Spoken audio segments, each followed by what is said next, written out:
What's going on, everyone, and welcome back to Powered by Primus. And in today's video, I'm going to be sitting down with the guys who did attend Origins, and we're going to be talking about Origins, obviously how they felt about it, what they liked, all the other good stuff. So this is also going to be kind of a podcast. If you're not really looking to visually look at something, it's going to be us talking for the most part, and that's really all it is. So you are more than welcome to obviously just listen to this in the background versus actually having something to watch as well. But you do get all of our beautiful faces on the camera if that is still something that you guys is looking for. So if you guys do enjoy this video and this breakdown from the crew that did go out to Origins, if you guys did, obviously a like would be greatly appreciated. Make sure you guys go check out the giveaway that we are having on the channel as well. Make sure you guys try to get in on that as well, because we have some fantastic stuff that we are going to be giving away. So I hope you guys enjoy, and I'll catch you guys.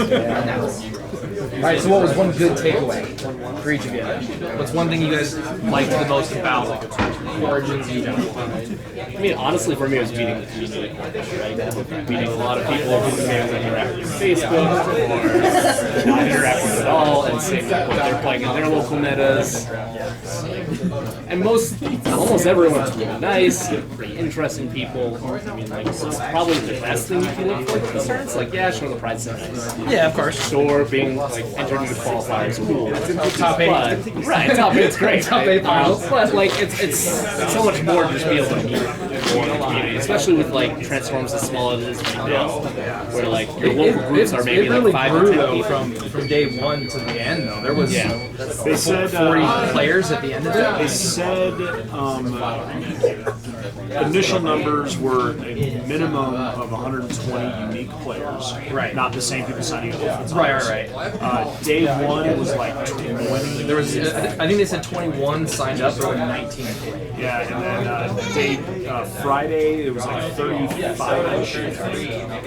Day Saturday there was like 42 in the morning tournament and 35 in the evening tournament. Yeah, you guys were saying 6 rounds. 6 rounds. I agree with but I agree with Jacob. The biggest enjoyment was meeting people, meeting a lot of the content creators was really cool. You know, I had probably played one of the best games I've ever played. Was the one that actually got me into top 8. A guy named Jacob King. He was awesome. He loves your Nice. Thank you. But that game, it was nerve-wracking. It was on edge. Was he running Superion as well? No. He was running Nemesis, Thundercracker, Flame. Well, that was really awesome. Yeah, it was a lot of fun, I guess. I mean, it was Designed around reoccurring your deck, like a bunch of actions off Thundercracker. yes. Yeah. So Thundercracker screen at 12. Shuffle your deck for Nemi. Shuffle your deck of Nemesis, and then Tuffy Flame War. It's like, thank God I was playing aerial bots already. You've gotten any damage in? Yeah. Because they're all the extra Pierce, and that was the only. I mean, I think that's the reason why ultimately I wound up winning. But well, then combining is always good. Yeah. Once I 6 damage free essentially. once I combined, it became like dead. Yeah. But it was getting to that point was really fun. It was a struggle, but it was a lot of fun. He was probably the best matchup I had. Just because it was a fun, it was a make or break game. I had to do it. So. But no, I meeting the community. Stefan, Akuma. I mean, congrats to him winning, but he was awesome. Brian Reckerman, awesome. Eric from. I need to look it up again. I think it's Bacon and Ice Cream Productions or something. I think that's what But him and his brother-in-law, I think, were. That's his brother-in-law. Yeah. They play and they always post their videos online. And it's always interesting because they have their hands visible. Right. And then, which is Like towards the camera or a separate camera? well, like separate camera. So it's kind of cool to meet him. Well, it's not kind of cool. It was cool to meet him. It was cool to meet him. A lot of really nice players, pretty much across the board. So much you stand up community stuff, but also bring food and water. Dear God, we played play through lunch. We play through basically dinner time. Well, like you said, especially it was on Friday you had the double or Saturday? Saturday. So if you end up dropping for the early Saturday and having to play late, you guys were probably working out until midnight. 11:30. They didn't eat till like midnight, basically. Dinner until midnight because we stopped at Wendy's on the way back, basically. And it's the same thing at Gen Con. There's 2 prelims every day, so make sure you Qualify for the first. Yep, just top It's first. easy. And I have a feeling Gen Con is going to be probably about double. I was gonna say they're expecting a pretty big group. And then it's wave 3 is pretty fresh off the boat, so I'm really excited for Gen Con. It's gonna be so much. It's going to be different. There's gonna be so much random decks there. It's gonna be crazy. Yeah, it's going to be crazy. Instead of like, hopefully there's not like one blowout deck. Like 6 every day. I would imagine most people are going to either play something off the wall or they're going to play something that they're really comfortable with. Like Superion might show up for wave 3 and add a couple of wave 3 cards because it's just really comfortable. Well, unless they change the timing rules, I really feel like if you're going Superion, you're going to hit the timing, and that's going to work against. How many times did you guys go to time? I went the only time it mattered. Top 32. I never went to time, but I was close. Multiple times? A couple times. Like were you rushing play to avoid time?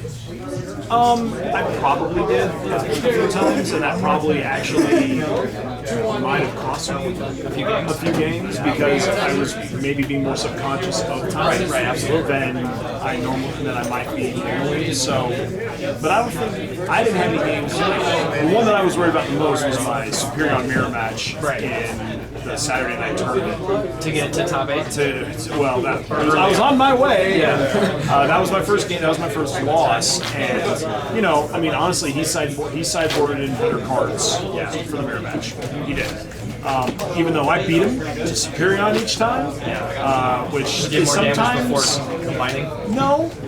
He had better. He had more Pierce on the table than I did, and so the race then became faster for him because he was doing more damage on average each turn. And each time it was my maker. It was the last round, and I was going to die the next following round because I just knew I had to kill him. I'd missed it both times. That one damage. It's a killer. It's so real in this game too. It's so real. But he actually went on to he made it to top 32 or top 16 because he got matched up against Bugs in the top 32, which is favorable for Superion. Every Insecticon deck that was orange bolt Insecticon deck, when I played Aerobots, It just beats it. There were 11 of them in that tournament. The last day? In the last tournament, there were 11. Yeah, It's a very easy deck to jump into, especially as a player, because it's like Magic. Most things it's aggressive, just point and click. You know what I mean? So it's pretty basic. Side deck? Cut into any time? There's any time for it? No, you I don't. definitely got into it. Yeah, you don't get individual time. Do you like a limit to use If you're taking too long, you can call it. If your opponent's taking too long, you can call a judge that they're being slow, and then the judge will have to. I never saw that in any of my games. I was usually pretty sure what I was going to put in my deck. Like the minute game 1 ends, get to my sideboard, start rifling through, grabbing the cards I know I need, get the cards out. Which is something I've said. Like if you know you're going to lose game 1, move on. Sideboard, take a little extra time on the sideboard, and then go to game 2 and take a lot game 3. Yeah, I want to make it very clear. I don't think in my top 32 game I was slow played because the first game he played very slowly. Because it was top 32, it's a high stakes game. You have to win or you're out. He was taking notes. He realized that he was going very slowly. Second game, he picked up the pace a bit, and we started playing really fast towards the end. And then the third game was just go. And I don't think he slow played me because he didn't play slowly towards the end. You think they should extend time? I do. So yes, I mean, I've always been in favor. Like 50 minutes is super harsh. It also for me, so I have more benefit. When you were saying how you got to win a game because of time, and you just had to do Tier 6 to win. Right. Because in top 32, there's only tiebreakers. There's no drops. And so in that case, you're playing when you know you're going to hit time. It's a tiebreaker. Right. So like, I'm no longer playing the correct game. I'm playing the game to do more that's going to get me. Which it worked out in your scenario, but that can super suck. I mean, honestly, I was in favor of 70-minute rounds. After going through this entire tournament, I think 60 minutes is probably I agree. Yeah, that is my thing. After playing through the whole tournament, 7-minute rounds would be 7-minute rounds would be excruciating. Oh, yeah, especially when you're doing 6 or at Gen Con, you have that many people with 8 to 10 rounds. That's crazy. Especially in the top 32 games. Like, if we're taking notes and stuff, we need it. And I don't think, and if it's a final tournament, an hour per round isn't going to be as big of a right. You know, even in elimination, double elimination, like the prelims were, 10 extra minutes would have been because at the end of every tournament, when it went to time, there was usually like 4, maybe 5 games still going to rounds almost every single time.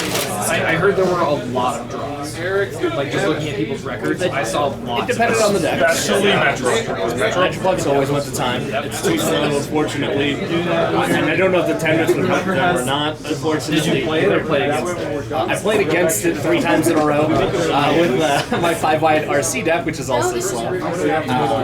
And so, like, we went to time almost by the 3rd game. Time would have been called, and we did not even start. So I split it, which is fine. That tournament was just fun for me anyway.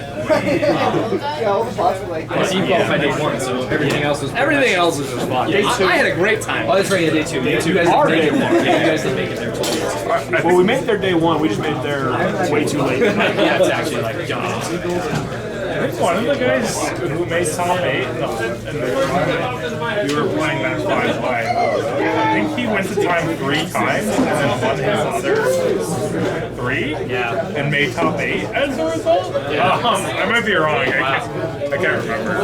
It was cool seeing it. For me, I had a lot of fun because I got to play a bunch against a bunch of different people. Right. Because I love everyone at this table. Yeah, but you have to play new people. We play ourselves. We play ourselves all the time. So playing new people was a lot of fun. Seeing how, the standouts, Bugs, Hot Wheels, Superion, was that? No. On the last day was, no, but I'm talking about really 2 less determined. I saw a lot of cars. Oh yeah, Those got blown out of the water Friday, and no one else brought them back. Well, they did. A few people did. Like the, I saw. No, they lose to Bugs. They lose to Superion pretty hard, and they lose to Prime pretty good. So they've got a pretty rough time. They got hurt a lot on sideboard. Yeah. Like, everyone else is now much more versatile than they used to be. Right. Sentinels used to be a very versatile deck condensed into one deck. Right. But because everyone else is now versatile with side decks, Sentinels are no longer don't have that nearly as good. Yeah.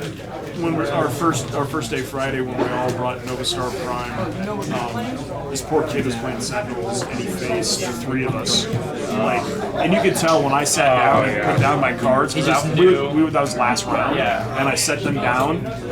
The defeat on his face was just like... Well, after being burned by it already 2 times previously, that's got it. So he's like, how many of you are playing this deck? And it was just like, 4 of us. You hit 3 of us. Wow, what are the chances? Yeah. Did you guys all run the same list as well? No, we were. Slight variances in the battle deck, but mostly... And then who was your guys' sideboard character? I didn't have one. I ran Cosmos. 100% on that team. I chose Cosmos. Because I was like, if I go against a heavy blue, they just stack armor. What am I going to do? I need Cosmos. And so that's what I realized during the tournament was like, I'm not sideboarding anyone. And going into 2 tall against matchups would be a severe disadvantage. I should start 3 wide and then move to 2 tall if that's going to be my advantage. That's why you're allowed to board out 2 to bring it 1. Right, exactly. That's why I ended up doing like 3 wide processes. Without realizing apparently everyone else. I just never brought them out. But then as lead to like the meta was, you had a lot of the same decks, but there was still room for a lot of one-offs to really show up. Blue Bugs, like I said, made it in to top 8. Top 32. Top 32. You said there were multiple Blue Bugs there, and you ran through. No, I was you were the only Blue Bugs there. Yeah, and then there's multiple There was multiple of orange bugs. Oh yeah, for sure. I beat all the orange bugs though. I want to point that out. With my blue bugs, that deck destroys orange bugs. Well, and that's what I was saying. I like that there were those decks that made it.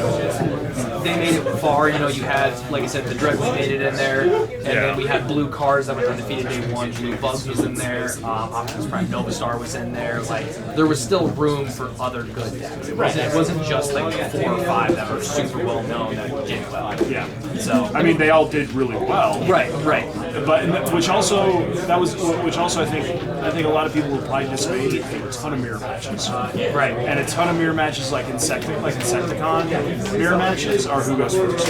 Yeah, well, it can get really tough in mirror matches, which is why those one-off decks can sometimes have the advantage your opponent doesn't know how to play against. Right. And then you know how to play against theirs. You already have the upper hand before the So game starts. there was the poor kid who was playing Sentinels that got hit 3 of us in our first day.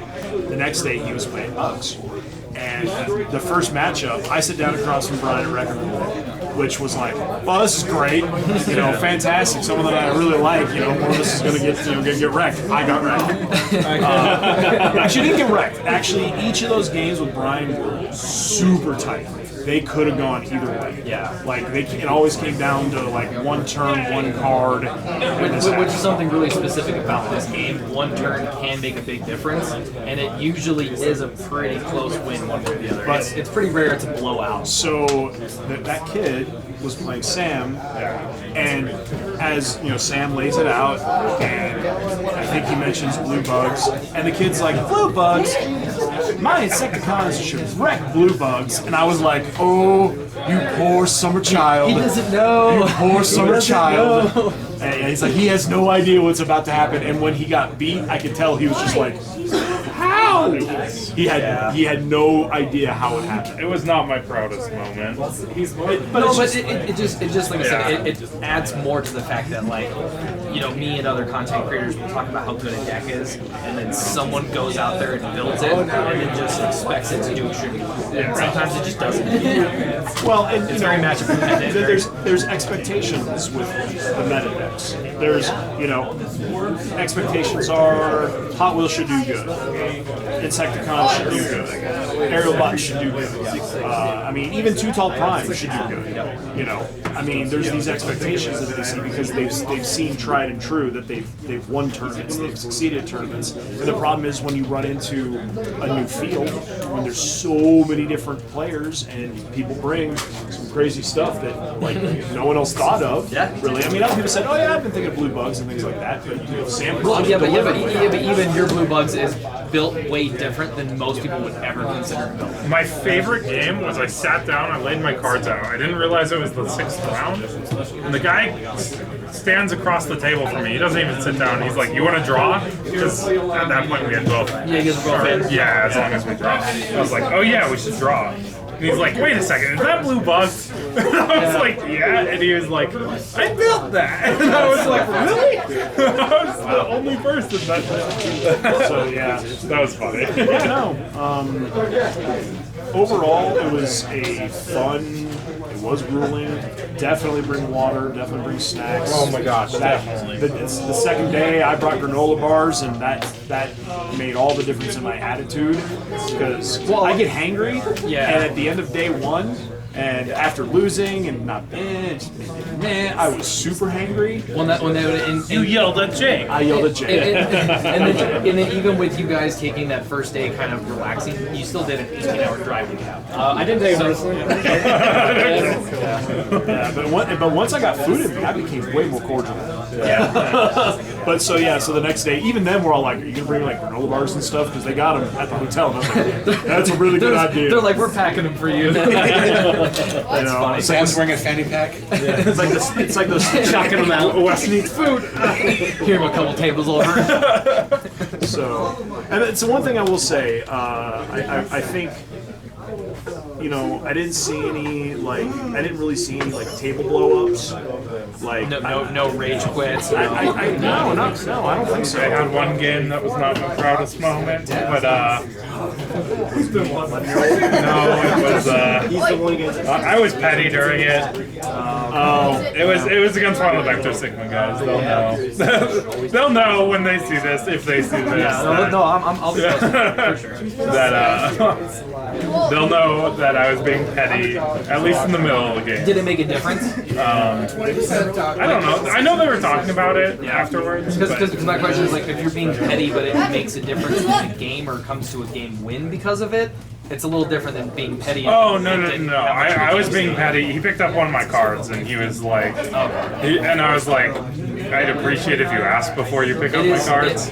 That was just me being petty. That was just... I would agree with you, though. Like, I mean, if it's an $80 card, he picked up Venom. It was like a $5 card. Right. Like, It's a rare though. yeah, it is a rare, but like... It's a wave 2 rare that no one plays. people are like, what does Venom do? Yeah, no one knows what Venom does.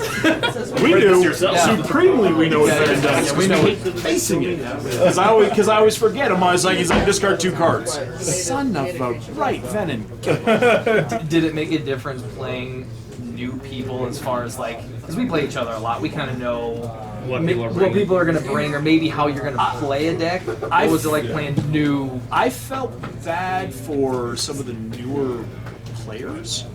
I played a new guy. He's one of the Jacob, not this Jacob. It's Jacob who I played in my Saturday night to get in to the top 8. His friend was playing Predacons, and he'd been playing the game for like 2 weeks. Yeah. So very unoptimized Predacons. He had a lot of cards in his deck that was like, okay, all right. And he'd never played against aerial bots, and Didn't know how to play against didn't know how to play against them. Just got beat up. Got beat up pretty hard, and I felt bad about that just because it's like, you come with maybe some expectations. I mean, you are jumping into a very competitive tournament, though, so you're definitely getting thrown to the wolves. But I bet he probably learned a lot, I would hope. Yeah. I mean, I think that's what, like, there weren't that many different decks because everyone's thinking it's a very competitive tournament, so they're going with what they've seen online, what they think the meta is going to be in the safe decks, right? So hot rails, bugs, Superior. Which will be different for Gen Con because those decks will completely be changed, hopefully, and not just reinforced. But I think that's what you expect to see, at least in competitive tournaments. Now, a casual play outside, which I didn't get to take part in, but I wish I kind of did, would be like to see what people are working on in their free time or what they think is really fun and have neat interactions, and I just never got experience. Which is what our pretty much every Friday or Saturday or every Saturday event Right. is. It's like it's our casual, but it's a high level casual. So it's like I have no idea what people bring. Yeah, It's always random. If you guys are ever wondering why we're not playing like the top meta decks, it's because none of us want to. Like, We're always playing different stuff. Yeah, We're always trying to press a boundary a little bit and see, hey, what's this do? We're exploring. yeah. Just trying. I mean, that's how Nova Prime became a thing. Rudy first ran it, and then it was like, oh, this is pretty good, and then we just kind of expanded on it from We there. started theorying a bit more and saying this card's better than this card. We need to, Start your engines. Nova Prime is really good. Rudy was, he brought the deck to our attention, and we were like, start your engines, and he was like, what? Why? Yeah. Because it's awesome. It's the only reason to run it. It makes it. I mean, it's untapping someone who does 6 damage base is super good. I saw Estada Kuma, he was posting his box video today, and he talked about the game I played against him, where he was playing Sentinels, and I was playing Nova Star Prime. And he's like, oh, I had seen this a bit, I had seen, like, the deck posted or whatever. Yeah. And he was like, yeah, so I was expecting to be able to go into Prime twice. And then he played Start Your Engines. And I was like, what? Like, if you get it in your opening hand, I mean, you get to attack with Nova Star, and then you get to naturally play it, and then you get to reoccur it. So essentially, you now have like the 3 or 4 one, and your Primus is completely protected. Yeah. And then he gets to eat on just whatever he wants to. You are not killing our Optimus. Right. person. Yeah. It's so good. We really do think it is It's a solid list. better than the 2-wide With Nemi? Nemesis Prime. That's why all of us brought it. Yeah, I love that deck. Yeah. Like I said, being able to, and then if you even get it off of a natural flip, on a defensive flip, then you get to flip Prime and pick it back up because you're rarely ever flipping. Or Prime's attacking and you flip it off the top of your deck. You get to now ready. No, sorry. Especially if your opponent's then tapped out and you just get another free attack. Sweet. Yeah. You just have to be careful when you do it and don't get greedy. Right. And don't, when you have a leap into battle and a chance to kill a character, instead you play start your engines, you make a terrible play. Cost you the game! I think you're talking from experience. Are you referencing something? I mean, I think that's the trap you can fall in, is that you think, oh, start your engine is the most important card in that deck, but it's all I have to return. It's not the case. Like, Team Up Tactics is fantastic because it heals to Rust. Especially against Superior. Like, that healing too can have Noah Star survive another turn, which is better than having her swing another time for 6. Yeah. And maybe only get in for 1 or 2 damage if you're playing against a heavy blue. And it is, and I mean, the thing about it is that, in my mind I was thinking one thing, and Well, she does 6, this does 3, you know what I mean? well, it's not even that. It's not even that. It was just, I was like, must play, start your engines. That's why we put the deck together, so you can untap her. And but like I said, when you misplay, it costs you.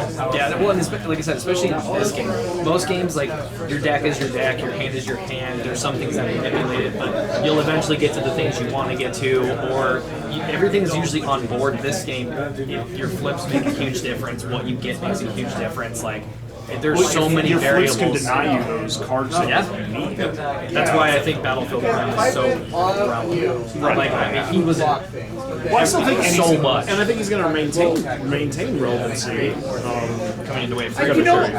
I probably agree with that.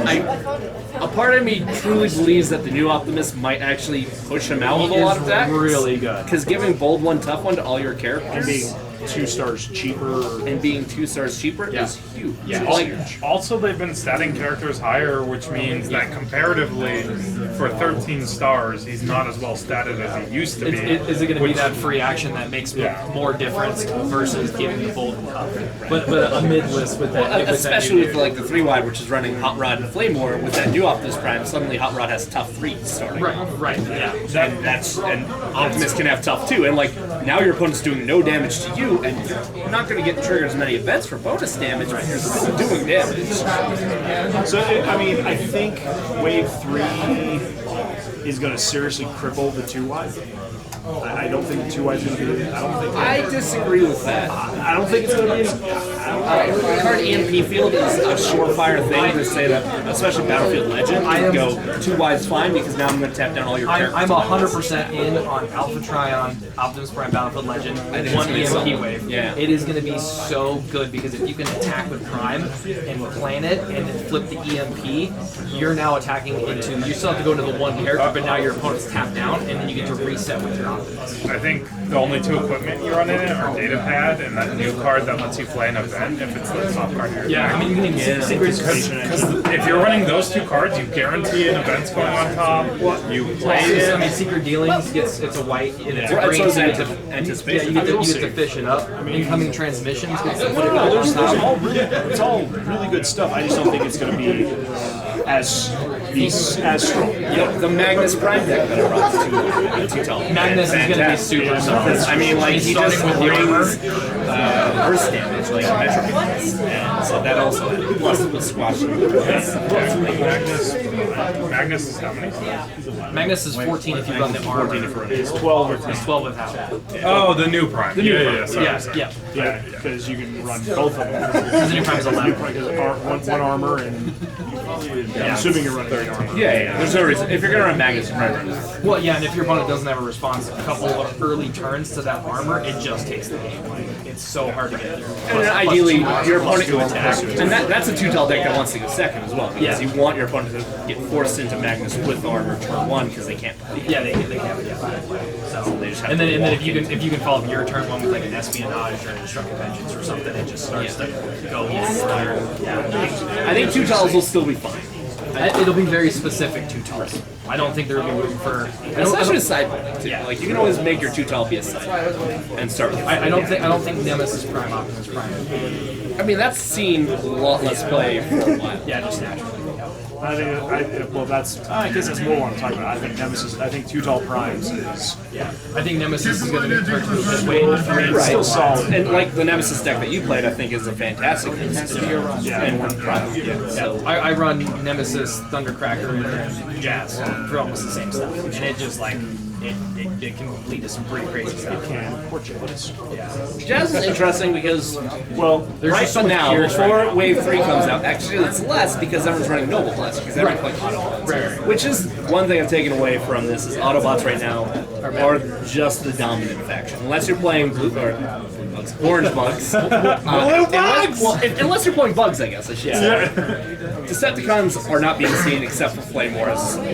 Right, So everyone's running Noble. amazing. Right. Yeah. So no one has native Pierce. Right. So they have to use heavy-handed or Now, AR. do you think it's just naturally Autobots are better, or is it press the advantage and Noble's Blaster that make them better? Well, I mean, Noble's Blaster, Scoundrel's Blaster, they even out. Right. I think it's character-wise, Autobots have just better characters, and then press the advantage makes it even better. And then you can sideboard it now, so it's like it's even better. And so that's also a reason to run Autobots, is because they can't press the advantage against you. You're not losing. Especially if they're running it manually. Press the advantage is a fetchable grenade launcher Against Decepticons. against Decepticons. Yeah. Oh, it's a Even if fantastic it's card. against Decepticons, you can still use it to get -2 defense. Yeah, I was gonna say, yeah, You can play it alongside a I've grenade seen it in launcher. some bug decks who are running it just If to you're knock playing down another Decepticons, bug you deck. can't play press the advantage. Yeah, Yeah, you can. You just Yeah. missed the top trigger, but then the Yeah. bottom trigger still targets your opponent's Decepticon and gives them -2. You should get the +2 attack. It says one of your Autobots gets +2 attack, the other one of your opponent's Decepticons. Yeah, with Wave 3, Decepticons are definitely getting better characters. Then new Skywarp and Super Action. Right. Shockwave, I think, is fantastic. I love Runabout, Run Amok. I love the Firecons. I think those might be some solid decks. Maybe not the best, but I mean, Firecons is definitely an easy to learn, easy to play deck. Just like, They kind of feel like the Dinobots. I mean, that's what they basically are. Firecons can also be splashed out easy. Correct. Yeah, I think that's it. They have filter spacing so they can fall into other decks easy.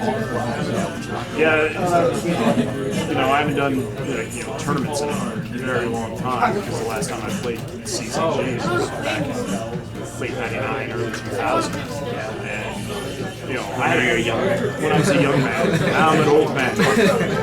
Hey, you're still hitting top 8, so you're doing good. Well, at least it's top 32. Yeah, prelim hitting top 32. So. And prelim, and then the top 32. Then it was like, but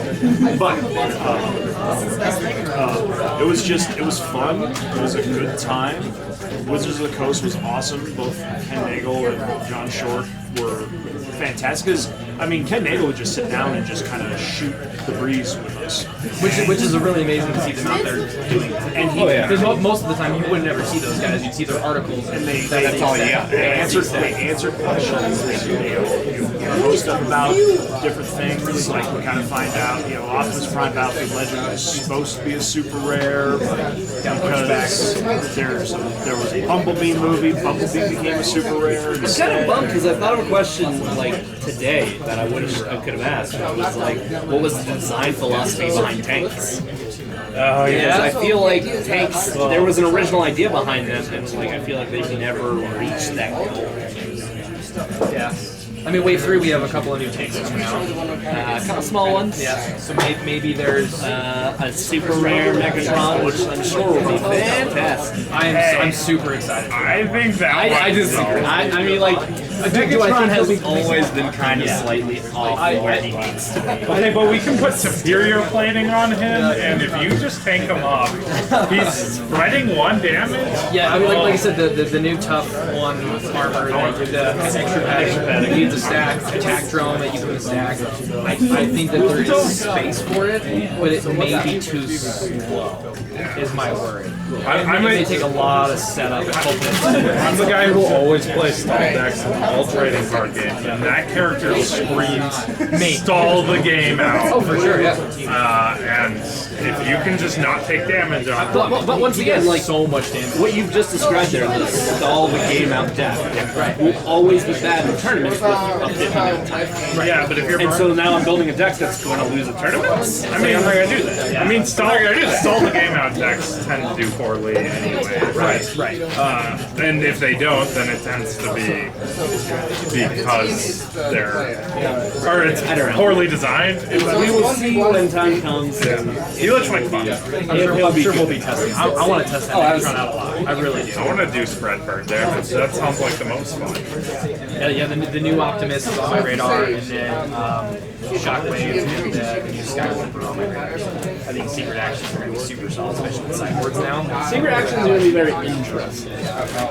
I'm pretty excited about it. I just hope that they're not too good because they can be played. I don't think they will. I hope they don't make it into everything because you can silver bullet. You know what I mean? I think they're actually pretty weak. I'm with I think there will be a couple decks that use them correctly, especially like the Shockwave deck where he's meant to.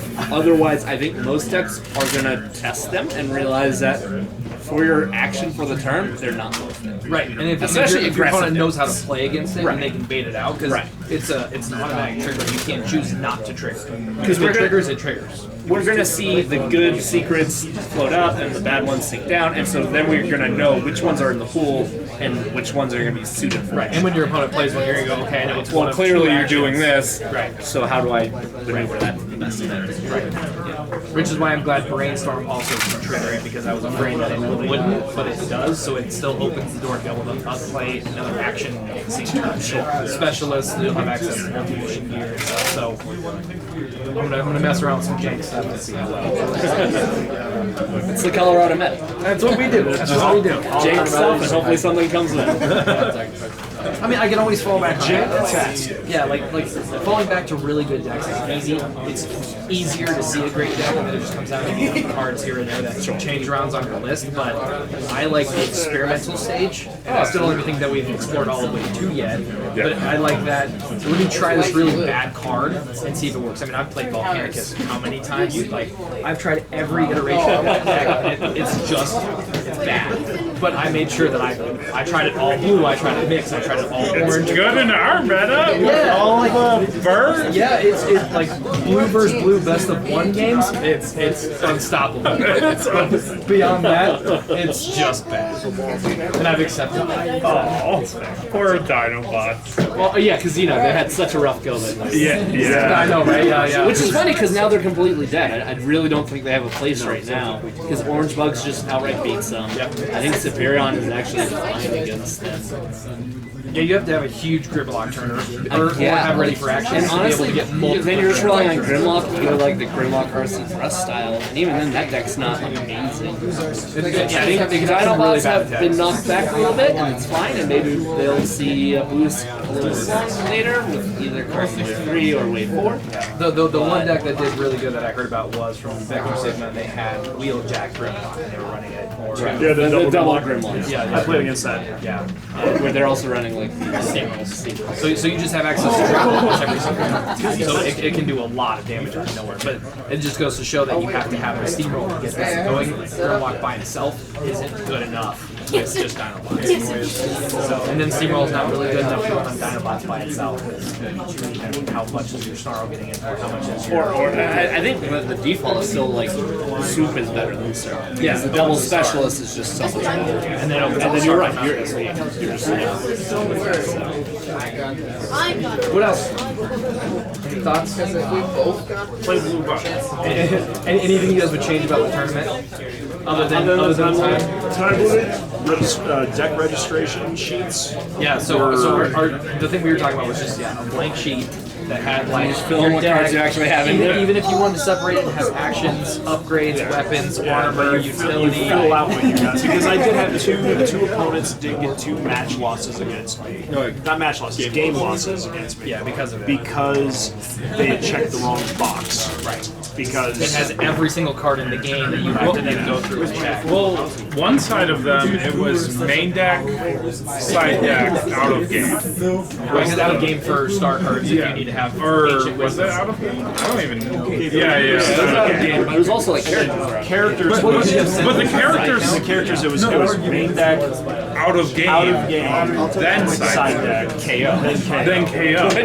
Like it's so So weird. I imagine the KO was there for Sentinels. But it doesn't matter. Sentinels don't start in the KO. They start at the beginning of the game. You put them in. It was a bad deck list no matter what. Yeah, it just So wasn't. those could definitely have been a. Also, the fact that either side, the second column was meant something different on each side. On the one side it was side deck, and on the other side it was. Yeah, I think because that's what we did for Heroes Rise with blanks, and it seemed to work pretty well. That's what they You're said. writing down the cards. You're not going to have a mistake. The only disadvantage to the handwriting is people's handwriting. If it's really bad handwriting, it's really hard to tell. I know some people have mentioned it, like certain games. I think Pokemon was one of them where they have it like done by like an app. So like you can just put your deck list in an app, and then they have access to You like do a apps deck. now, but before it was mainly papers, like blank sheets. But now they're doing apps. Yeah, but I'd imagine if you have a registration person and you walk up with a deck list, they can easily look at, I have no idea what the hell that is. Right. Rewrite that, and then you at least have to rewrite it legible, and that would probably save a lot of time. That's true too. Oh, I will say the other bad thing about the whole thing was the 18-hour drive there, the 18-hour drive back. Yeah.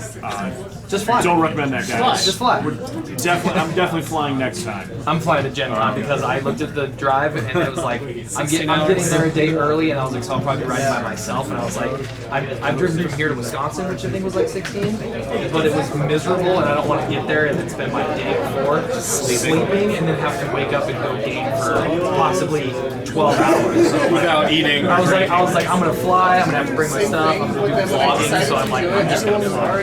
I still want double elimination from top 32. I think that there's too much RNG in this game for. The one thing that I do agree with you. I think double elimination. I think top 32. I think would be better because it can come down to that same. If you get a really bad matchup, and the more decks that we start to get, it's a higher probability of it, and that super sucks. The one thing I do like is that you have multiple chances of making top 32 throughout the tournament. Yeah. It's not just you Yeah. show up that day and it's you either make it or you don't. Like most big games, I like that you have multiple chances to try to Right, bring you have decks. those 4 tournaments where like, oh, I didn't make it this tournament. Well, I've got 3 others to try. Right, I love. I don't know if they'll keep that going, especially if we get to the point like if we ever reach big numbers and we have 600 people showing up. I don't think they'll be able to do that. No, they'll have to But- go to a more traditional Magic. Yeah, you have one tournament, maybe 2 tournaments, one each day. You take top 16 and then have a top 32, or even a top 8 day 3, and they just take top 4 from each day. I could easily say that I wouldn't have gone on that trip knowing that I'd have already one shot. It makes it tough. Like, oh, we're in drive 18 hours. You have 1 shot. You mess that up. Nothing. I'd be like, nah, I'm good. I'll stay here. Like, I would have gone to Origins squeeze. I'm glad I went was to really Origins. cool. Did you get to show off your games? I didn't get a show off. Didn't get a time to But do it? it was a cool. I really like the size of the convention and how many people. Did they have a lot of space for you guys? They did. Yeah, we had a. It seemed like the pictures, there was a pretty good section. Pastimes had a pretty big. They had like 2 card game sections. They had the one we were playing in that they were going to do some Magic, and they were doing Transformers, they were doing drafts, and then they had separate. Yeah, the pastimes run all of that stuff, or did they just run you guys? that was Pastimes, right? Pastime ran Magic and Magic and I mean, that's what they're most known for, is Magic. And so a lot of like their rules, They're both under the and Hasbro house. judgments, they fell back onto like what would Magic do. They didn't have a specific answer, which is good or bad. Yeah, I did a post where I talked about it a little bit, but the best judges are the people that play the most, who come into those really weird interactions and have experienced it before. So I think the more that the game is played, the more they'll get Right, into those. right, because there's definitely a point where one of the judges was asking Sam here, like, how does a card interact if a ruling came up with this? And it's kind of like, well, we should be answering that for you. Right.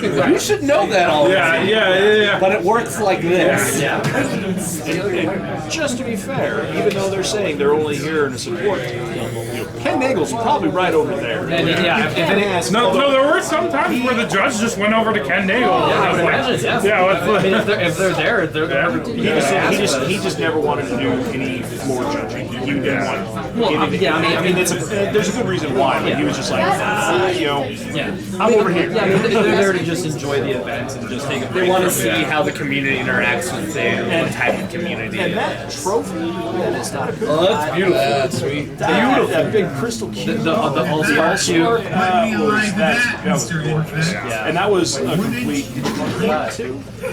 This coin was cool, the gold coin. Who got the coins? It was probably I'm guessing this one. No, because he had it at one of his other games. The quarterfinals? Yeah, I think I could be wrong. It might be a top 4 thing as well. Maybe. And I took 5th. So, But you made top 8. That's pretty awesome. I did make top 8. You did good. That was awesome. But the four of us went. 3 of us got into the top 32, which was a lot of fun, which was good. The guy who went with us, Jason, who didn't make it to the top 32, Who's not here today? not here today. It was unfortunate that he wasn't able to. He went to work yesterday. Yeah, we got back at 8 in the morning. He's like, yeah, I'm just going to go to work. And I'm like, what? Yeah, I'm going to go sleep for the next 24 hours and I'll see how I feel. it sucked that he wasn't able to get in, but he still had fun. So But, it was on Saturday night. He did really close. He got really close to top 8 Saturday night. He was probably 1 or 2 games different. You know what I mean? He played 2 orange bug mirrors. Both of them, he lost the coin flip. That's an issue with playing orange bugs. If you don't like losing coin flips, don't play orange bugs. yeah, because really it is. Is that what you guys did with coin flips? Or you guys did die rolls? No, it's die. It was die rolls? I didn't know if there was like a specific for tournaments. that, No, like, it was always like determined between the 2 players. And dice is just usually. Usually if they were going to give out specific coins like they do for Pokemon, I know they have Pokemons that have head and tails and stuff. I didn't know if they were going to do that for this tournament or But anything. yeah, So. one thing you know, Insecticons, if you go first, are almost, I would say 99% you're going to win the overall match. You have to have really bad RNG. Yeah, you have to have really bad RNG. No. In the mirror. In the mirror, Insecticon versus Insecticons. Blue bugs? In the mirror, Insecticons versus Insecticons, it's pretty much guaranteed to the person who goes first. Because you flip Scrapnel, swing in a Scrapnel, probably deal 4 damage to their Scrapnel. They have to deal 3 back to you.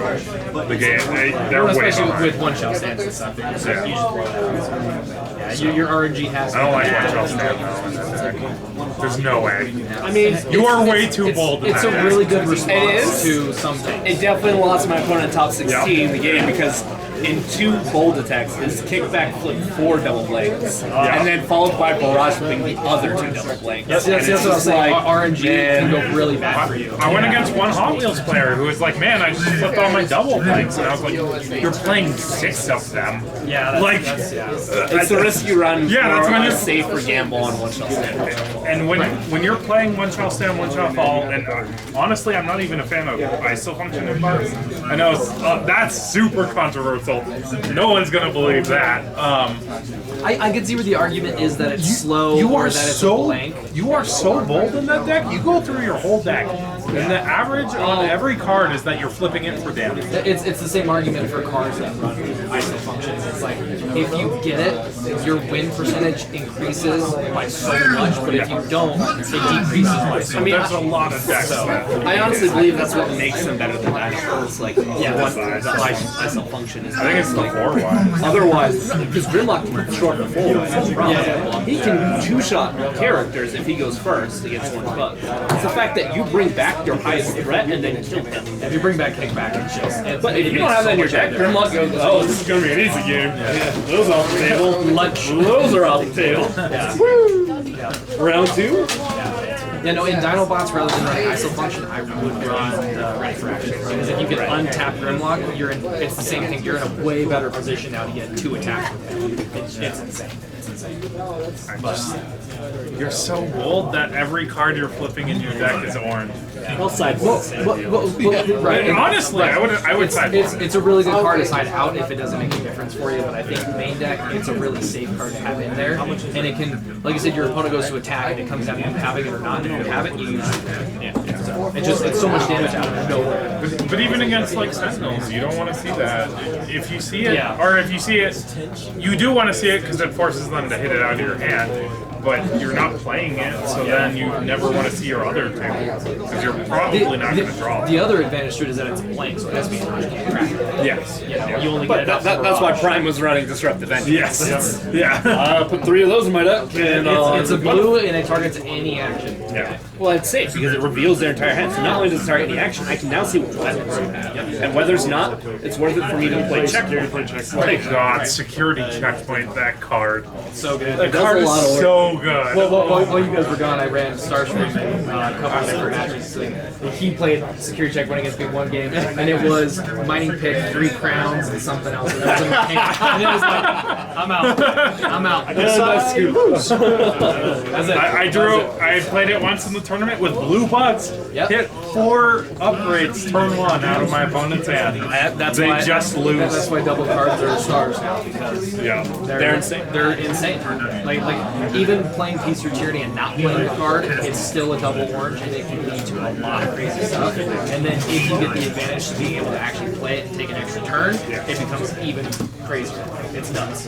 Man, I love that card. That card is That's why it's jumped in price so much. So you're going to Gen Con. I'll be at Gen Con. I'll be at Gen Con. Jake I'll be at Gen Con. Kevin will be at Gen Con. Yeah, Kevin, Jacob, and I probably won't be able to participate in the afternoon tournaments if we're, because we're going to work. I'll sign you guys up, and then I'll put that person next to me, and I'll play both games. Yeah. In a 50-minute timer. Judge? My opponent's playing twice. I can't put on a beard, so I'd have to figure out a way to take off. Wear a hat. Yeah, there you go. I'll put on glasses like Clark Kent. And we might have a couple other people from Colorado going. Maybe. Maybe. Because I think Rudy really wants to go. I hope Alex mentioned that he wanted Alex to go. mentioned that he wants to go. So we have a couple other Colorado Maybe Jason. folks. Maybe. Jason is in a... We'll push it. Jason's in an interesting spot of where he feels like how he wants to play the game right now. So we'll see. I talked to him on the way back. Yeah, he had cooled down a lot from the initial Friday night. He said that he was just kind of joking. He's definitely more going to still play competitively and not just. So Plus, I think he's. the one thing I can tell everybody who plays the game, like, you have to play at your competitive local all the time. Because even if you do bad, you still learn certain matchups, certain specific cards, how good stuff is. And it makes a big difference when you go to a big tournament. How good Blue Bugs is. Right? Blue butts! Right? But if you go to one of those big tournaments and haven't played a lot of high-level gameplay, it's really easy to miss a play, miss a trigger, and just lose. Yeah, it really is. Well, like I said, I could count the number of games where like someone didn't play a card because like Peace or Tyranny is in their hand and they don't realize it has a text box, and then well, suddenly I'm in a better position because they can play that. Right, they have no idea that they can get rid of a character and then take an additional turn. Right, especially when we're about to go into refresh and you get the first swing again, like that's huge. So, like I said, it makes a big difference. For the longest time, I never freaking triggered data pad correctly or data bank, but then I would play so much more, and it was always like I started to understand that card sitting there, do it makes a big difference. Data bank, by the way. All blue deck.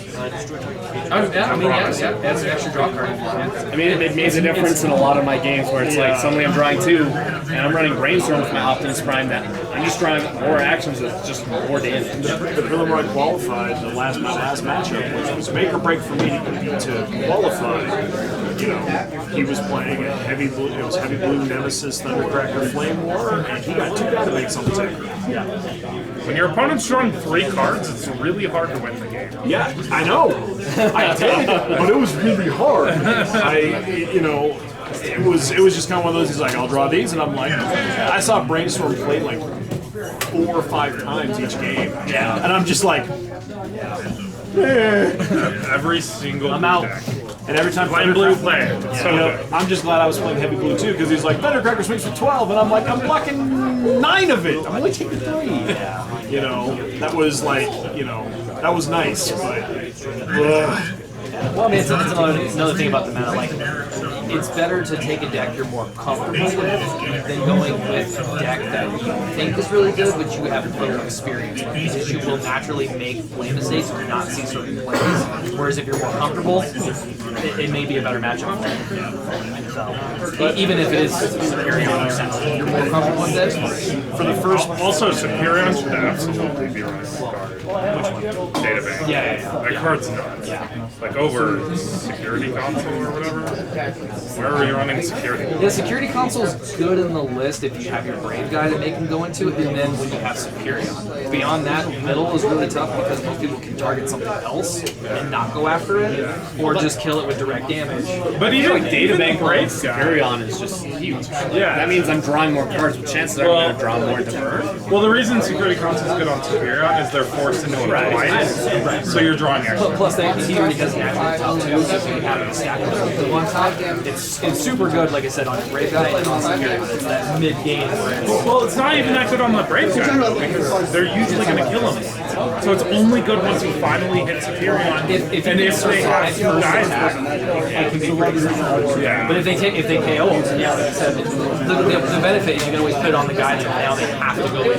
Data Bank on average is going to draw you more than 2 cards, which is better than that. in my, I don't know, I think for the very first big, like super big event,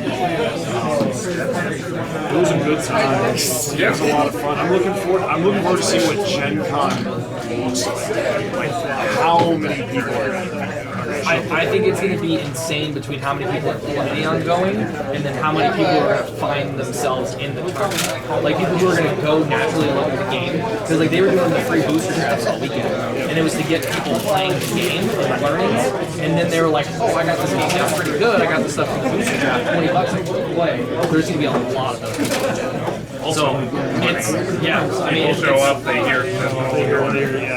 $10,000 prize pool, Well, I mean, there. when you get $500 top 8, or even everyone top 32 got paid, it makes it nicer. You walk away with booster boxes.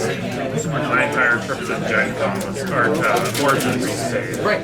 So like the entry to the tournaments and the Everything paid for itself between all the fancy Effectively did, yeah. I mean, I basically broke even. I mean, because I came away with what, 2 boxes, one of wave 3, one of wave 1, $500. $500. Yeah, you got paid. Yeah, I made money on this. Yeah. Right. Which is what I'm saying. Like finally, there's incentives that are making people want to play.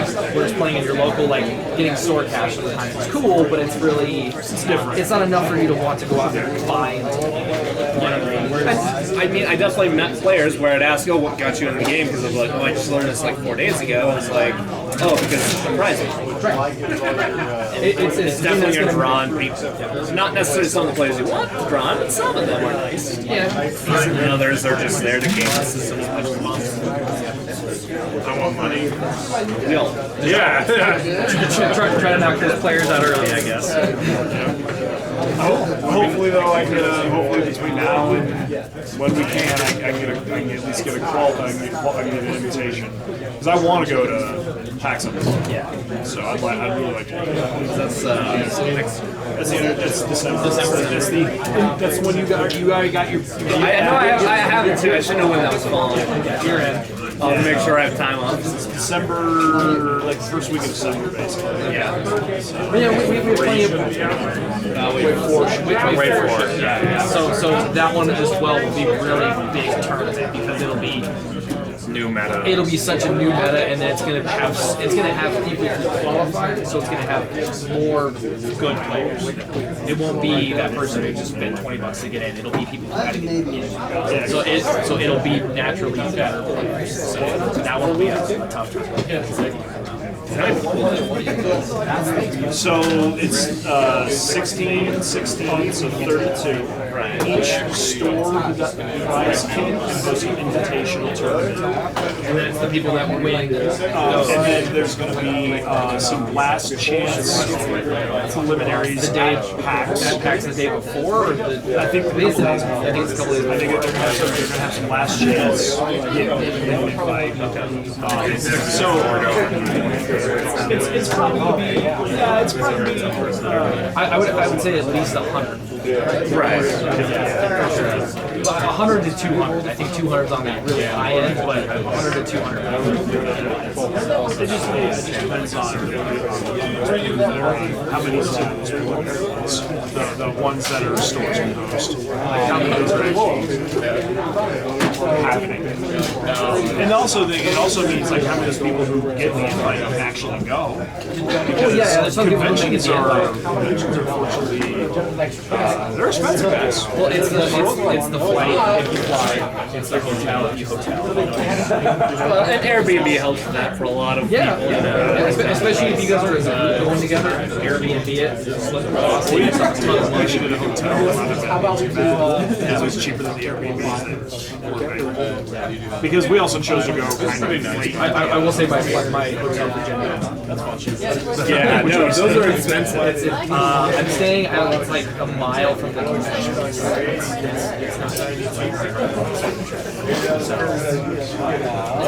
I'm close. I have all the stuff that I want there, so it'll be in case I need to be there open to close for the convention for the prelims, or if I'm walking around or talking to people or whatever the case is. I only have a mile, so I guess whatever else. And I don't want to I don't want to Airbnb with a bunch of people and then I'm there super early to go do stuff and I'm back super late, or like I'm trying to play tennis late at night or something. I don't want to be inconvenienced. We're going to use some points. Oh, there you go. Is there anything else you want to know? I'm pretty good. I guess I want media coverage for the next tournament. I mean, I think live streaming is easy, so I wish that would be set up so people can live stream it. That's or commentators. I'm a big one for wanting commentators. Even if you pre-record everything and then have commentators cast over it, just put out that stuff afterwards. I think that it would get a lot more people watching the game. And if you get commentators from people who would be able to explain stuff, I think it would open the door for a lot of players. Because I talk to people all the time on the channel who are like, I got into it by watching you, and it's all those people who be able to watch it and learn it versus having to go out and be intimidated. We have a couple of those players here, so. You hear that, Wizards? We'd be happy to commentate. Yeah. So, like I said, I mean, just set up the camera and live stream. I think it'd still be really good for people who don't get to go. The conventions, like you said, they're not cheap. So those people would still be able to participate, comment, and watch, because every single day that there was a posting about top 8, it was immediately 30 comments about where's the deck list, post deck list. Yeah. And it's Every single picture is like, where's the deck list? every single one, and it's like, I know people don't want it to get out. It's one of the reasons why we talk about the overtime deck until the event. It's like they know they're just running it. I don't want people to see the video and go, oh, they're going to bring in this and this is what it does. So it really can spoil a lot for people who are playing the game. Or like I saw someone who had a Bloodless that had sideboard healing, and it was like Urbane emergency maintenance. And I'm like, that would have been huge to know if I had. Right, where you splashing and healing and then suddenly. Right, and you're like, oh, I know you got this, you know what I mean? Where it's like that one repair might make or break the game on scrap or whatever. So I think if there were recordings for it, some live streams for it, I think it would ease a lot of that, and then be okay watching the game and wait after the event to see the list because you have to watch the game. I think that would be really big, and like I said, it would get a lot of people to watch. I mean, like the last match they did the big invitational that was all digital. They had 1 million people who were watching it. That's an insane amount of people that then went out and started playing Magic. And I think that's what he was saying. People watched it and saw how cool it was. Being like, oh man, that was sweet. Or like when the other day Starscream attacked for like 24. You're like, that was super cool. It makes you want to play. It makes you want to watch. Especially for a lot of people who may have picked up the very first starter and thought, man, this game is not good. Yeah. Because that starter is not good. I've heard from a lot of people too that the instructions are really hard to read and understand. Well, because on a single piece of paper, it's Yeah. like, doesn't tell you really when a character is untap or a don't. Right, and that's what I'm saying. So like being able to watch it, you can learn a lot from watching it. I think that's the thing that I would want to see. So I do have a question. So if you go to the Internet Invitation and you win, Champions Prize is you get to help design a character. So, I know Kevin, myself, and Jamie are pretty deep. We know lore pretty well. So you guys are not as lore nutty, but if. Yeah, I know the characters they've shown in the card games. I want to design a bug. That's all I know. That's what you do. So you want to design a bug? Yeah, absolutely. A new version of who? Who would you, if you're, because all the Insecticons are in the game are the Insecticons that were ever created. I think a new bombshell. A bombshell that's viable. What are you talking about? I'm talking about my bombshell. Even I don't think it's viable. Yeah, I made blue bugs. I know. And I want him to help my blue bug list because he's a defensive thing, and both of his current characters are defensive. Just like a natural archetype for him is blue defensive turtle shells. Like, it's something I can slot into blue bugs that maybe adds some I don't know.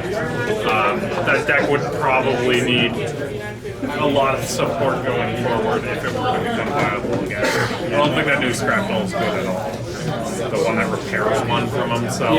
I disagree. I think he's actually a really solid scrap. He is a 9-star I like his brave. star card. And his brave is insane. His 9-star brave is good, but the healing himself. The healing is not great, but brave is something. You want to see a new bombshell? Yeah. Kevin, if you get into the Invitational and win, what would you like I to think see? I know this one. Assuming Those are like 5 star screams, so I don't want to do that. Oh, I thought you got star screams. Hey, we already have King I'm a big Star. Beast Wars fan, so I want to do a Beast Wars character. Probably Tigertron. A lot of people want Beast Wars, by the way. I've heard a lot. I've heard people saying they did in the game. I think Beast Wars will make it. Yeah. I'm guessing wave 5, wave 6-ish. I think it'll be like the Sieges. It'll be a block, and it'll have 2 different expansions. I don't think Beast Wars won't make it into this game. I don't know. I honestly don't know. Okay. I would make a Titan-sized character. I think Titan's cool because we only have one deck keyword. Well, we also have one, but he's still kind of mediocre. I would like Omega Supreme. I know was Omega Supreme's not Titan. Yeah. right, doesn't right, attack, but he was also so- given. But I'm talking like I would make a Titan-sized character card that was competitive. That's what I mean. Something that's got big viability.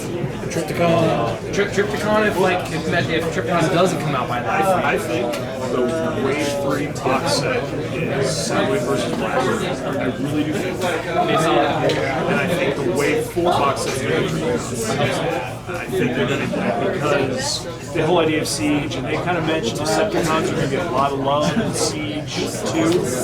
And I think, a box set with Triptychon would be a lot of fun. So, that's my fight. nothing's cooler than looking down and you just having this massive character in your fucking wow. Like that's super cool. I'd do Diabolus. Oh, okay. That'd be a good one. So I think that'd be pretty sweet. Either that or I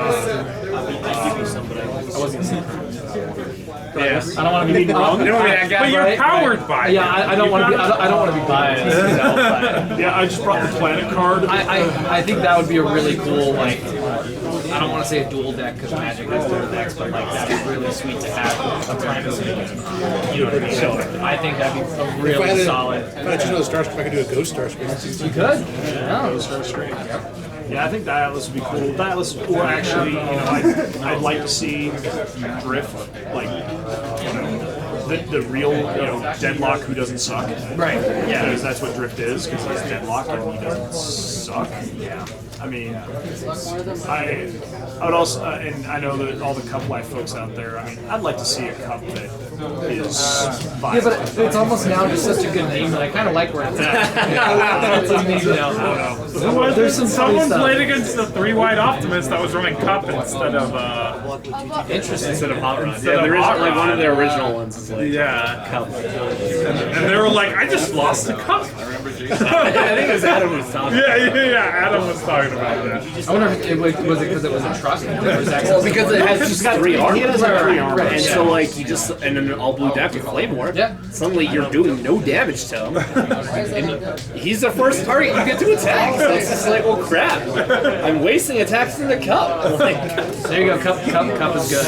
he's not. Do not run him. He is not good. He's not as good as Hot Rod. That's But I would like I said, I'd like to see that on this. That'd be the character. That'd be sweet. I'd like pretty cool. If I got to create a character, I think I'd like to see a character who's Autobot on one side and stuff. So, you say that, so there's a character called Punch there we go. and Counter Punch. He can turn into an Autobot, or he's a Decepticon. He's a double agent.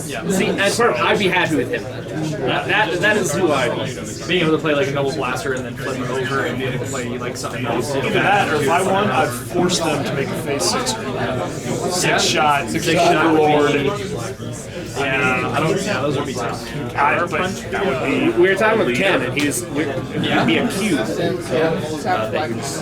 Well, you know, actually, card together. Right, yeah. Ken was talking about before, like origami, where you would fold in different sides to get to the different modes. So it's like Ken talking about that. Ken was pretty. Ken was saying he was thinking if we do it like that maybe because we have to fold in technology. So People are really against folding their cards. Which surprised him. He thought everyone would have fun. yeah, the developers thought the coolest part of the Rising Binders was the folding cards, and they were all shocked that we're all like, we're not going to fold our cards. It's been ingrained into players' minds though that like cards will hold value. Right. It's hard to re-get new cards or spend more money on them, so you always protect them. If this card's worth $50, I'm not going to fold it in half. That's insane. And that's and the thing is I guess their internal testing was like Q8 and like 500 folds before No, it starts to wear. I think they fold really well. Some of them come in like really stiff, and I've seen obviously where they come in broken. But like they fold really cool, and being able to put them together without sleeves makes the image look way cooler. Yeah. But the fact that it takes up so much space, and if they kind of bubble, it's really awkward. And trying to put damage counters on them, there's a lot of longevity that creates. And then there's just He mentioned they looked into putting character sleeves in every character. And they looked into that, and we were all like, that sounds expensive as frick. And he said, that's expensive as frick. I will tell you, there's lots of people who message me all the time about like, how do I sleep? What sleeves do I use? Yeah. Like, Well, they said that's their biggest question. Yeah, if they were to do that, it would be crazy. Yeah. Cool, but I would understand that they would probably have suddenly to your boosters are $7 now. Why is it so expensive for a combo? Yeah, right. Let's say they'd have to up the booster price, and then you're looking at Just like, well, just laminate your collection. You'll be fine. Another thing I thought was interesting was I brought up, I like the idea of being able to foil your whole deck out. So I like the games that come with like one foil in every pack. They said that was super expensive. it is expensive. The thing that I've heard is that the card quality for Transformers is done like with a waxier base, and the cards wouldn't be able to hold up. Okay. The character cards are different than the battle cards. yeah, because there's the new character cards that are small. They're as thick as the regular characters. He also mentioned they didn't want the same issue they have with Magic, where foil cards are banned. Yeah. Because They're thicker, so you can tell. Yeah, So- there's lots of issues with it. If you're running a card that was given to you by Magic the Gathering that is foiled, your opponent can call a judge on you to replace that card.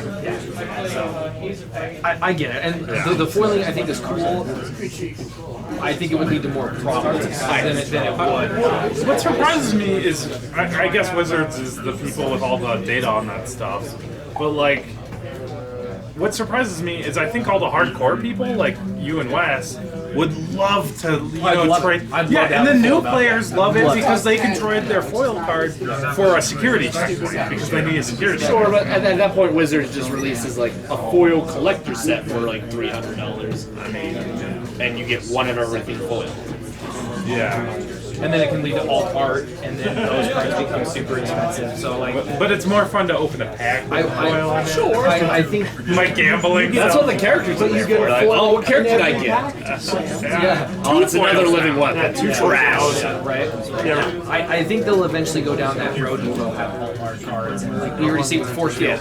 But like I think they'll And make Brainstorm it and and Brainstorm and Pep Talk. So like I think they will make I think we'll that always kind of see. stuff, but it'll be down the road for sure. Well, And, at least probably be, and those will probably be store promos. I want them to do it like they do for F&M for Magic. The card is written on there, F&M, it's alt art, it's foil. That is good, those are collectible, and then it's not something you have to pay for, you can win it. That I'm down for. But I'm fine with the all arts on like the reprinted pep talks and stuff like that because that gives you some value for like people who are like, oh, this will already bought 2 other sets and go. Or, like, I don't need 30 other pep talks, have but a at least this billion- one looks different. I have a billion improvised shields, and they're the same from Wave 1 or Wave 2, and it's like... I was wondering that, and when they announced the reprints, they actually got backlash because those cards were the same. Yeah, but it was for limited purposes. Yeah, And yeah. the game's still super new, so I totally understood it, but... Well, part of the reprint is also for turbo drafts. yeah, right. And see, like, you need certain cards in the set that hold the cards along. Like, you need stuff that gives you cards, stuff that gives you some damage. And, like, if you don't have them in those sets, like, well, it's not a very good seal format. Also, Slipstream and Cliff Jumper. How am I ever going to get those cards? Especially now that Cliff Jumper will go up in price after this weekend. He will. Yeah, because the blue card's there. Well, Blue's car, I heard There were that several. was- There were several people playing them. They E- were e- revealed e- for. either they sided them out, yeah, Hot Wheels are Siding running them them. in. Yeah, so they're either siding them in or siding them out. So Cliff Jumper will increase in price as well. Yeah. Slipstream probably won't move much. I mean, Hey, she's already. Slipstream made top 16. Well, yeah, no, for sure. So I mean, she might. I don't. It's I don't think unfortunate that we haven't seen them try to re-release it in some way or do something to lower their value. I understand why you would. How are we playing Chase? You can't. I mean, you can't. I'm not paying $200 And the for qualifier, I did go against someone playing Planes. It's cute, but it just doesn't do enough. I don't know. Some of the newer planes, I think, might be pretty cool. Sure, but you couldn't do a plain burn deck, and that's what you want, and Slipstream is the key piece to that. Yeah. And when you don't have her, then something is just... It's not as good. She scattered so well. Yeah, right, for an 8-star, yeah, amazing. Speaking of STC, I know you're going to see all attacks. No. Oh yeah, there was. I was curious if you played them. Did anyone play them? No, I didn't say. No, because the thing about it is that I mean, I wonder if it's they're accessible enough. For it. so limited quantity of people who have play sets of them to like deck them into something. I've got packs at home, but I won't crack Even them. then, I think people haven't played with them enough to be like, oh, this is clearly when I play them against an opponent. Yeah. So I'm not going to put them in deck. Which is one of the reasons why I said I would never bring it to our locals because I would feel bad beating someone who doesn't have it, doesn't play against it, doesn't have any idea that it's there. That's not fair. Now you can do it. Those cards aren't good enough. They're Slipstream and Cliff Jumper are more unfair, and you guys bring those guys all the time. I did on Saturday. I don't. Those ones are way more unfair than Tandem with Attack. Oh yeah, tandem targeting attack system or whatever. Yeah, I know that one's. And like tap down all your characters. Okay, like sure, whatever. Yeah, but tapping all your characters could be devastating. It could Well, like I be. said, especially if it comes back to a wheel turn, you get to go and then you get to play that and just all out into your opponent. Like with bugs or something. Usually you just want to piece through tyranny. I'm glad that they're not making huge differences in decks. That's the one thing I'm happy about. Because I wouldn't want those cards to then jump to 50 or 60 bucks and then. They already are. Well, I mean, like. Jump to All out 100. attack is $100 a piece right now on eBay. I mean, well, thank you. I mean, it's also a collector's thing, right? Right. People are paying because they just need to have them. Yeah. Well, I mean, having a lot of having a people- play set would be Nice. just because I have a play set. Which is why I'm not willing to spend the money on getting a play set. It's one thing that Which the game designers agree. I'm hoping that they don't do anything for Gen Con this year. I'm really hoping they don't. I don't think But if I'm gonna be there, so if they do, I'm gonna get some stuff. Based on kind of what we talked about, they kind of said we're not going to see I hope if they do exclusive, We're it's not like, gonna do exclusive. They're not. I don't think they're gonna do exclusives like that. yeah. I hope if they do exclusive, it's all art. It's Yeah. like a foil, different character. That I think. I think If is it's what something they're that's aiming for. someone that can get it, I'm okay with that. I don't know if they do it for Gen Con. I Or can at see least doing the it for like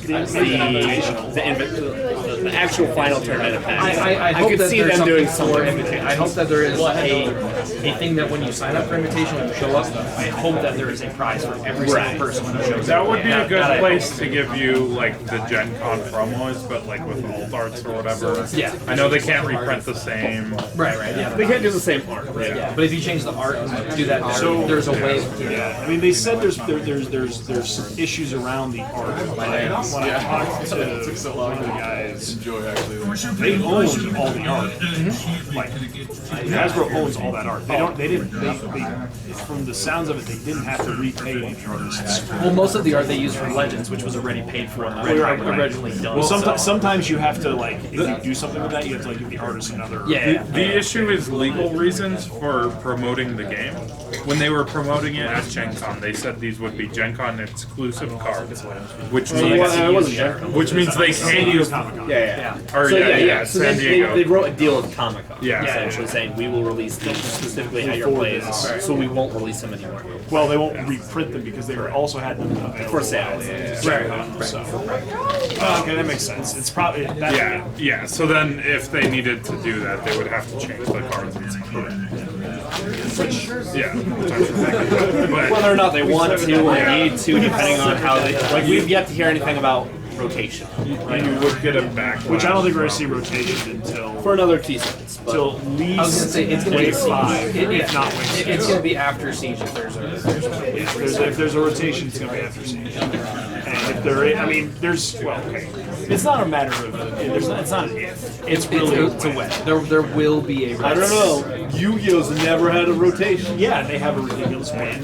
Yep. Then you just have a crazy band. Ban that battlefield. Ban that security checkpoint. Well, I think if anything, this tournament showed how powerful I think everyone. I don't think you needed this tournament. Well, right. You look at it and go, "Wow, that's pretty powerful." Someone plays against you, you go, "Wow, that's kind of broken." Right.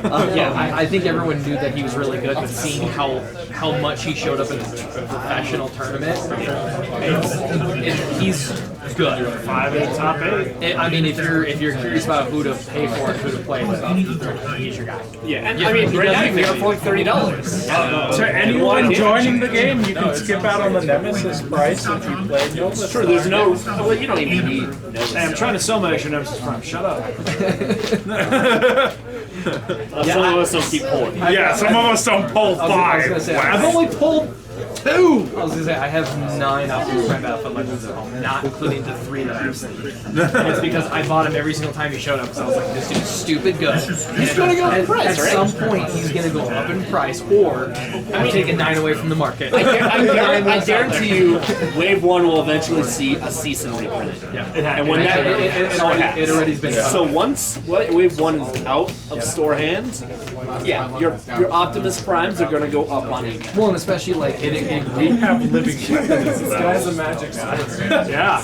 Man, I can't seem not to pull it anymore. Every time I want to boost, do you have 5 of them? So- Or do you have 3 of them? Or I have 2. you have 2? I have 2. In my spare packs, I pulled a Sunstorm and a Nemesis. I need some.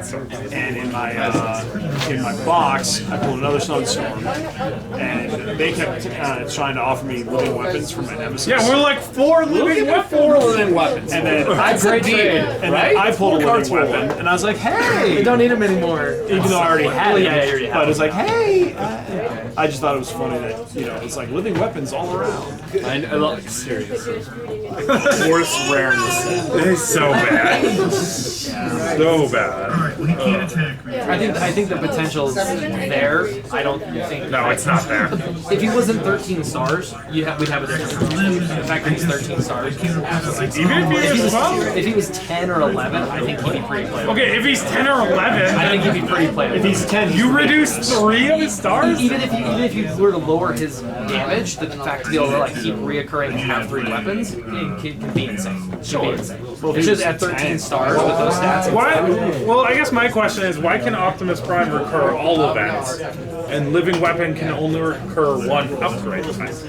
It should have been the same way, like if he gets to attack, well, and then he reveals an upgrade, he should be able to just attach the upgrade. It comes down to what Wes said. Optimus Prime was supposed to be a super rare. Megatron was just rare. Right. Optimus Prime got bumped down to rares because Bumblebee had to be super rare, and suddenly Megatron was a lot weaker because, hold on, it's supposed to be equivalent to Optimus Prime. There's no equivalency, and that's the problem. Though, is I still feel like they have yet to create an equivalent Megatron that's as good as Battlefield. Especially the new There's Optimus. no character that is as good as Battlefield. I kind of think that you guys are gonna think I'm joking. I think that common Megatron It's probably the best. is really No, nuts. I agree. I think that common Megatron is The from Wave is- 1. is- Sorry. Oh, Wave Yeah, 1? yeah. With his blaster, Pierce 6. It's pretty Not insane. he is native Pierce, and on his other side, Able to break any up. can destroy any of them. Any upgrade, all your 10 cards stars. turn into vapor. It's super good. Hunker downs, roll out. You can't hit utilities right now. There's no bashing shields. But you can't tutor for it. You can't. There's no tutor for utility. Yeah. Yes, you can green pip either weapons or armor. I think there's something in wave 3. Yeah, probably. Is there There's bullet? I think it's common because there's one for weapons, there's one for armor, I think there's one for utility. When this card gets scrap, and opponents. Oh yeah. But you put it on Chop Shop, and then Chop Shop heals, draws cards, and removes. But you have to transform him twice for that and put it on. Well, no, because you can put it on someone else and then transform. But like I said, that's whatever. Utilities. Well, it seemed like it was a really good turnout. It was a really good tournament. You guys all did Great community. It was a great time. Meeting the community was still as the highlight. Meeting It's my favorite part of the game. Meeting I say that Stefan. quite often. So meeting it's my Stefan, favorite meeting part. Going to dinner with some of those players. At least I got to. They started playing the tournament. So like I got to do a little bit more meeting than some of the others. meeting a lot of those guys though was great. Just putting real faces to Facebook names. Adam and Eric. Adam and Eric, we went to dinner with. They were Great guys. awesome. Stefan is Also amazing. amazing guy. Brian is the most humble human being I think I've ever met. Because he was just like, no, we're good. No, I'm humble. And, I know it's not an act. I'm humble. I know, he never said that. Was that a brag? Wait, you're humble. He never said it. I'm on to you, Brian. He never said it, but you could feel you it. could just feel it from him. He's like, there was no ego there.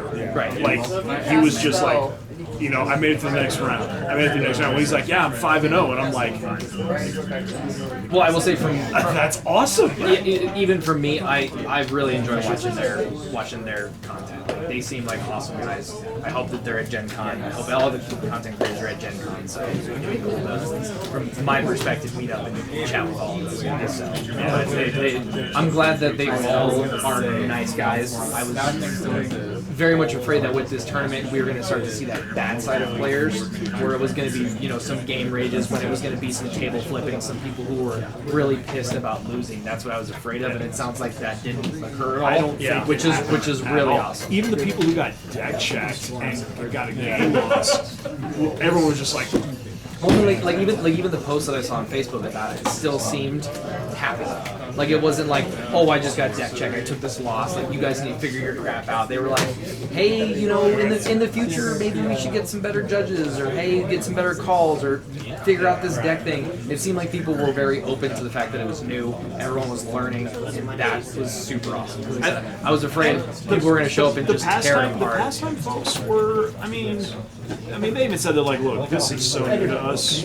We don't, you know, Which is the head judge, I think Devin was his name. I think that was his name. He actually had at least familiarity with the game. He plays the game probably very casually, Right. compared to a competitor, but he actually like had some. He did have some game knowledge, which was nice. Yeah, you asked me for the name of a card. Which is why I was saying I don't think they should come out with a judge program yet. I think it would get too flooded too quick. Everyone would want to do it, but I think that they should definitely have the people that are judges sit down with players who are far more experienced in the game, or they should take some of those players and have them be judges for it. Because I think it would make a big difference as far as judging goes. Because you have to have a lot of experience to play the game to understand some of these interactions. You have to. I would hope that. I agree. I don't think we need to be like Magic the Gathering judge program yet in this game. Right. So Yeah. I mean, it'll come. Oh, it'll be there. It'll be there for sure. You know, as long. I mean, it'll show up as long as the game continues to. I think overall. And I think that the fact that it sounds like on a WotC perspective, just talking to like John a little bit, they're pretty happy with like how the game's doing. From fruition and from San Diego when they launched it to where it is now, it's made huge strides. As far as player base, as far as sales go, they're now starting to get all of their ducks in a row. And I think the competitive scene or the competitive announcement has helped it a lot. I think it was needed. They waited till the right time. They put the right effort into it. They're putting prize pools into it, which makes a huge difference. I think they're making every correct step. I think people were happy with how they dealt with the infinite combo thing. Yeah, they've been in the Fastest response I've seen from a dev community ever on anything. 2.5 weeks. Well, and they were playing it during the time, so it wasn't like they were just like, oh, we're on vacation, we'll figure it out when we get back from the Bahamas. They're like, we're testing it right now. That's why it's giving to just Well, give and us the time. guarantee of like the problem card at that point is swap parts, which is banned now. Yeah. They're testing it in like the future sets we don't even know are coming out yet, and seeing is it just as problematic as it is in those sets as it is in the current ones. Which in this case it must have been. To do what they did. To ban it must have been like, that's the thing a lot of people didn't take into account with swap parts was, they have access to Wave 3 and probably some Wave 4 stuff that they're working on. And I were like, That was my favorite part with banning the card and not the mechanic, is because if you ban that mechanic, you take away so much development space that you could ruin a lot of things down the road. I mean, we're seeing the mechanic come back on Micromaster. Yeah, and then like, Chop Shop kind of has the ability to burst and stuff over frames attacking, so like, I don't want them to get rid of the mechanic because it's a great mechanic. That card was needed to go, and we can only see a new... It wasn't competitive, let's be honest. It was casual to begin with, so it's not like they took away a card that was worth $20 and everyone had a bunch of. just I a was bummer. getting there though. It was starting to go up, but Because of because of the combo. It's just a bummer when you open a pack though, and you're like, oh man, I got a swap. yeah, my booster box. I want swap parts. Give me all your swap Booster box, I got parts. it So there. I'm gonna make a coffee table, and it's just gonna be a glass top. And then film on it. Yeah. I only got one swap parts from my booster box, and I got it. I didn't get any. Tickets, so yeah, one swap I got a place on a rollouts from my phone. which is pretty awesome. I have probably 15 or 20 swap parts. If you actually make a coffee table, I will donate my swap parts. Well, to it. okay, so if you guys are listening, you guys want me to make a coffee table of swap parts. And Ship them out to me. and you can record on that table. I will, yeah. Yeah, the swap parts table. Oh my god. I thought about doing it for the character cards, but I'm like, I introduce more waves. I can't undo the table, so I'm like, Once they, and it's interesting you like swap parts because they can actually build a new swap parts down the road that has, that just has more, iterative text on this is what it can and can't do. Or even if you made it an upgrade, then you're limited to it.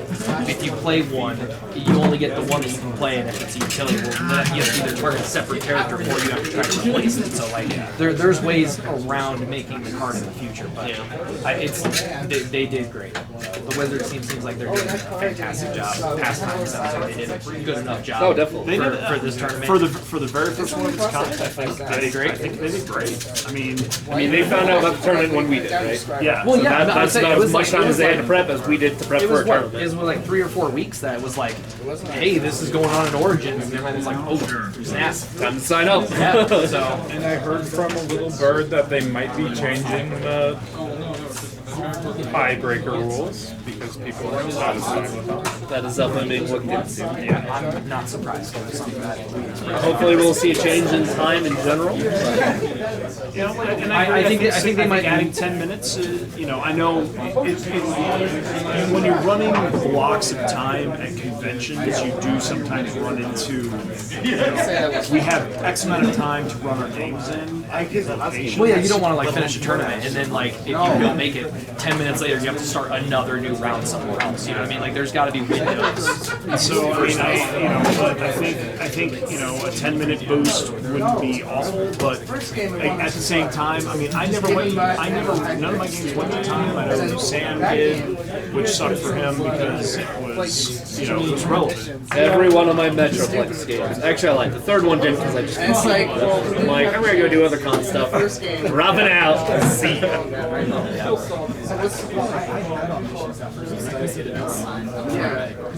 Hold up.